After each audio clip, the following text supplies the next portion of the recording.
Kubeerawo kyembadde nsaba temweraliikirira ndi mulamu era ngenda kujja mweyongera okusaba n'okuyimirira awamu n'okwagalana mulindeeze. Amiina. Amanya eddoboozi bamutimes SMX representing straight out SMX media. Olunaku lw'eggulu nakoze story kubanga amawulire gasinze okubeera nga gasatulatinga agagamba mbu Pastor Yiga Augustine abizzaayo owa Revival Church mbu yabadde amaze kubanga ava mu bulamu bw'ensi eno ng'abantu baluzunza mbu afudde. Nenvayo ne clarifying ng'aba ABS television bamaze okuvaayo ne baclarifying ne mutabani we Jengo Pastor Jengo naye ng'avuddeyo mu lwatu n'akakasa ensimbu ne yataata we Pastor Yiga akyali mulamu nanga awo nenvayo nenkola story nga amaze okufuna bukakafu okuva ku mutabani we n'abamu abakola ku ABS television okuvaayo ne bakakasa ensi bu Pastor Yiga akyali mulamu. Olunaku olwaleero ng'eddoboozi we muliwulidde Pastor Yiga yavuddeyo n'abeera naye ng'akakasa mu ddoboozi lye ye kennyini nti yes akyali mulamu tannaba kubeera ng'afa.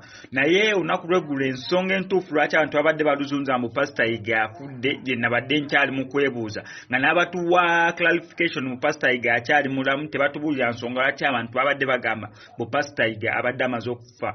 Naye nga Pastor Yiga ekituufu ekiriwo kiri nti nga muwulidde mu ddoboozi lye ng'atukakasa mbu akyali mulamu, eddoboozi eryo si ly'omuntu omulamu mutini era ali health wise bw'ali Pastor Yiga ekituufu ekiriwo kiri nti yeetaaga essaala nga nammwe waba muwulidde ng'abagamba mbu yes mweyongere okubeera nga mumusabira. Pastor Yiga wadde pastor bulijjo yasabira abantu naye this time round pastor yeetaaga essaala zammwe. Pastor Yiga mulwadde y'obulwadde obumuluma okusinziira ku ye oba okusinziira ku sources ezivaayo ziraga mbu just alimukko embira entonotono kale olubuto mu lubuto si mwe mulungi ennyo okusinza ku sources eziriwo then n'olusujjasujja kubanga mu kusooka abantu abamu basooka ne baluzunza mbu yes ayinza okubeera nga alina mu coronavirus kubanga kyekirwadde ekikiriwo kati ekitiisa abantu.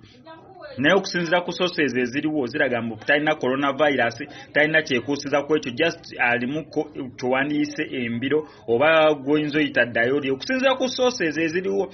Naye mu mazima amatuufu kiri nti nga nammwe muwulidde ku ddoboozi lye ngenda kubeera nga nziramu okubeera nga ndi playinga ligwe bulungi. Pastor Yiga yeetaaga essaala n'omukwogera kwe alaga nti obulamu bwe si bwe bulungi ennyo obuli awo obweyagaza kubanga akyetaagira ddala essaala zammwe okubeera nga mukwasizaako n'essaala naye asobole okubeera nga asuuka bulungi. Ye Pastor Yiga ng'omuntu akyali mulwadde ddala. Pastor Yiga mulwadde nno ddala era yakyetaaga essaala zammwe mwenna buli omu ayagala omulokole omusiraamu omukatuliki buli omu bambi abeera yeetaaga essaala zo akusobole okubeera nga asuuka bulungi nnyo. N'embeera gy'alimu n'owulidde abantu batandise oluzunza mbu nera yeesi bamubise mufu tebakkiriza n'abantu bonna kugendayo kubeera nga bamulaba kubanga bamidiya babadde bayagala kusala olukujjukujju babeere nga bafuna interview okuva ku ye kennyini ne video bazikwate naye nga n'ekifo mwali tebakkirizaayo bantu kubeera nga bamulaba. Ali mu intensive care unit oba ali isolated only family members bokka bebakkirizibwa okubeera nga bamulaba. So tuyinza kuva eno mbuze ne munnamawulire mba ku TV station y'amaanyi nze ndi blogger ndi w'amaanyi njagala mujjako interview nkakasa abantu mbu akyali mulamu nedda tebakkiriza n'abantu kubeera nga bamutuukirira just like that. Naye nga Pastor Yiga ye akyali mulamu just mulwadde ekituufu kyo kiri nti mulwadde era nga yeetaaga essaala. Nera nga ngenda okubeera nga signing out ngenda kubalekera eddoboozi lya Pastor Yiga engeri gye yayogeddemu eri abantu ng'abakakasa mbu akyali mulamu naye nga yeetaaga essaala zammwe. Naye nga sinaba kikola ekyo bamika nsaba subscribing wano ku SMX Media oleme kubeera nga omissinga exclusives nga zineeno. Manya eddoboozi sigadde nze mu SMX representing straight out SMX Media lyeno eddoboozi lya Pastor Yiga ng'ayogerako eri abantu ng'abakakasa mbu akyali mulamu. Kubeerawo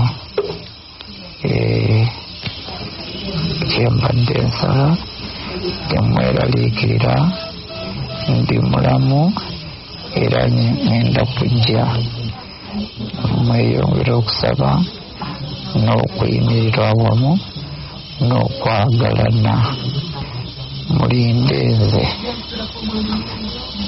Amiina.